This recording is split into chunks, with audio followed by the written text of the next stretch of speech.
ఈరోజు నేనే చెప్తున్నాను. ఈరోజు మీరందరూ వచ్చున్నారు ఇక్కడికి, మీరందరూ ఎక్కడ కూడా ఏ బోట్లోనే రాలేదు, నీటిలో ఈదుకునే రాలేదు, కనీసం అనకూడదు కానీ మీ ప్యాంటు కూడా చిన్నది కూడా తడిచిన పరిస్థితి కూడా లేదు. ఎక్కడండి మునిగిపోయింది? ఈరోజు సెక్రటేరియట్లో మేము కూర్చొని మాట్లాడుతున్నా, సెక్రటేరియట్ మునిగిపోలేదు. మరి అమరావతి మునిగిపోయింది అని ఇలాంటి ఫేక్ ప్రచారాలు చేసినప్పుడు ఎలాగ ఈరోజు పేపర్లోని గట్ట కొంతమంది రాస్తున్నారు?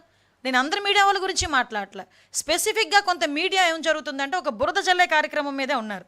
ఈరోజు మనం చూసుకుంటున్నాం, ఈరోజు రాజకీయంగా వాళ్ళు డైరెక్ట్గా దెబ్బతీసేది లేక రాష్ట్రం తాలూకా బ్రాండ్ని దెబ్బతీసే పరిస్థితుల్లో ఈరోజు కనిపిస్తూ ఉంది.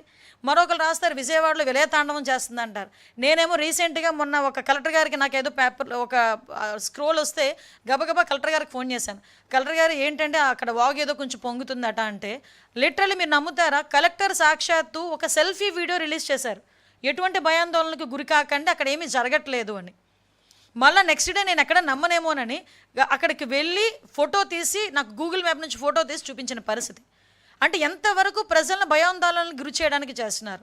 నిన్నగాక మొన్న ఒక మాజీ మంత్రి చేశారు. మీకు గమనించి కామన్ సెన్స్ లేదా?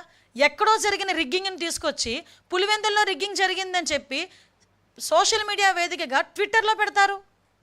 అంటే మీరు ఎటువంటి మెసేజ్ ఇవ్వాలనుకుంటున్నారు ప్రజలకి? రాజకీయంగా దెబ్బ కొట్టుకుందామంటే చాలా సందర్భాలు ఉంటాయి, చాలా వేదికలు ఉంటాయి. అంతే తప్పించి అవాస్తవాలని వాస్తవాలుగా చిత్రీకరించడానికి, ప్రజల్ని భయాందోళనకు గురి చేయడానికి మీరు పెట్టే పోస్టులు నిజంగా చెప్పాలంటే జాతీయ ద్రోహం కింద, రాజద్రోహం కింద మేము తీసుకోవాలి. ఈరోజు డెఫినెట్గా రాజద్రోహం కింద తీసుకోవాలి. ఆ రోజు మీరు ఏదో రఘురామకృష్ణరాజు గారి మీద పెట్టింది రాజద్రోహం కాదు, ఇది రాజద్రోహం. అంటే ఈరోజు గవర్నమెంట్ని అంటే ప్రజల్ని తప్పుదోవ పట్టించే విధంగా ఈరోజు మళ్ళీ మనం చూసామండి. ఈరోజు అదే వాళ్ళు ఏమన్నారు, అమరావతిని రక్షించడానికి డైవర్ట్ చేసి పొన్నూరును ముంచేశారని ఒకరు రాస్తారు. ఇంకొకరేమో ఎక్కడో ప్రకాశం బ్యారేజ్ గేట్లలో 70 గేట్లు 69 గేట్లు పనిచేస్తున్నాయి. 69 గేట్లు పనిచేస్తున్నాయి. ఆ ఒక్క గేటు కూడా ఎందుకు చిన్న రిపేర్ వచ్చిందో కూడా మీ అందరికీ కూడా తెలుసు. లాస్ట్ టైం ఆ పడవని పంపించిన పరిస్థితిలో, పడవ ఢీకొట్టిన పరిస్థితిలో చిన్న రిపేర్, అది కూడా పెద్ద రిపేర్ ఏం కాదు. వాటర్ ఫ్లో తగ్గిన తర్వాత ఆ గేట్ కూడా రిపేర్ చేస్తారు. అంటే 70 గేట్లలో 69 గేట్లు పనిచేస్తూ ఉంటే ప్రకాశం బ్యారేజ్ గేట్లు